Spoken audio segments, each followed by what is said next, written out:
dragged into a war. And I think we're at the brink of going one way or another. I don't think he wants the United States to take an active part in the offensive. He's been warned by all the Gulf states that he cannot use the US bases in the Gulf, and that's their red line, and that I think is 100% crystal clear.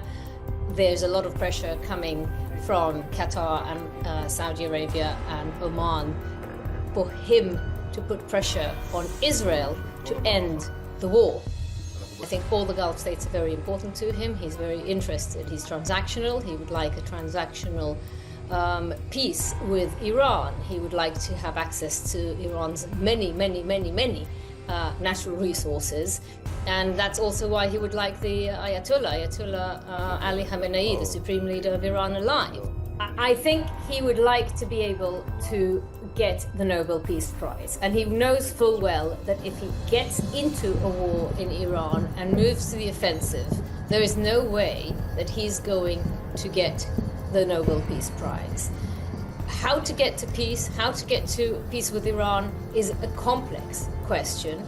And in order for him to be able to achieve that, he needs to consult more broadly and appoint mediators beyond Steve Witkoff, who is a real estate mogul who doesn't really have the knowledge of how to do it. And that's where the problem lies, is that he's appointed one mediator to negotiate peace with Ukraine and Russia, with Israel and Palestine and Hamas, and with Iran. And it's just not feasible.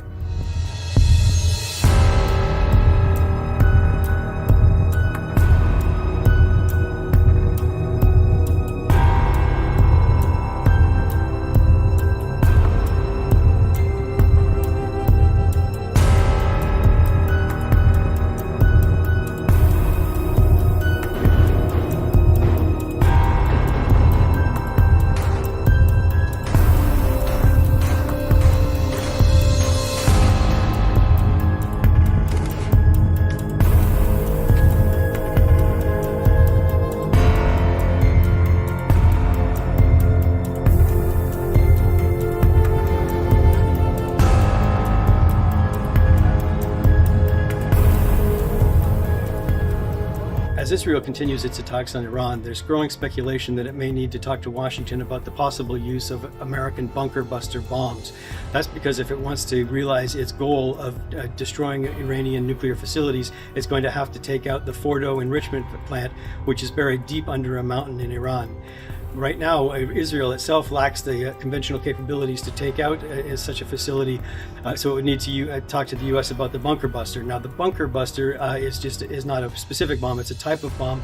What we're talking about is a specific American weapon, which is 30,000-pound precision-guided bomb, and it can only be carried by the B-2 stealth bomber right now. Because that's the only plane that's configured to carry such a weapon. Now, this of course means that you'd have an American plane with an American pilot dropping an American bomb on an Iranian nuclear facility, which raises the possibility, obviously, of getting the U.S. more directly involved in a conflict in the Mideast, which is something that President Trump has said that he doesn't want to do. Trump has himself refused to comment on the possibility of U.S. military assistance like that, and Israel itself has said that it's so far only asked the U.S. for any defensive weapons. So right now this is just speculation on whether it might be needed.